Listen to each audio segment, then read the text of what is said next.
Rice isn't the most common grain used in whiskey production, but it is still a cereal grain, which means it qualifies under whiskey regulations as a grain that can be used in whiskey. Traditionally, whiskey is made from grains like malted barley, corn, wheat, and rye, each bringing a distinctive characteristic to the final spirit. That's where rice comes in. Grand Talon Rice Whisky starts its life as a rice-based spirit, similar to aged Baijiu, before undergoing an additional aging process in oak. Since it meets all the requirements made from a cereal grain, distilled as a whiskey in mind, and aged for more than 2 years in oak barrels, it qualifies as a whiskey. Yeah. And batch 2 of Grand Talon takes everything further, aging in ex-Barossa Valley fortified rice wine barrels, adding depth, stewed fruit, and spice to the final product. It's where whiskey bridges the best of Eastern and Western traditions. When it comes to whiskey, different countries have different rules.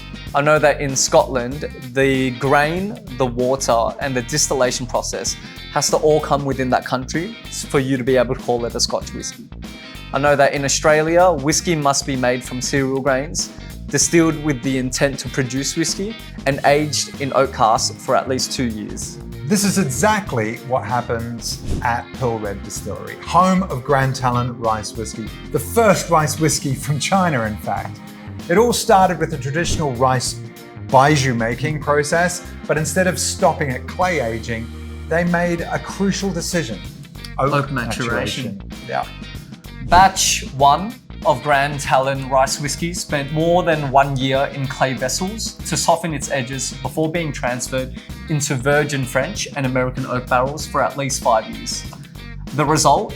A bold bourbon-like sweetness with hints of vanilla, toasted caramel, and also caramelized sugar. Batch 2 follows the same aging process, but introduces a unique twist. Part of the aging took place in the ex-Grand Talon barrel-aged rice wine casks. These barrels lend a whiskey layers of stewed fruit, pumpkin spice, and a delicate cacao warmth, whereas batch 1 is just a little bit lighter and fresher in style.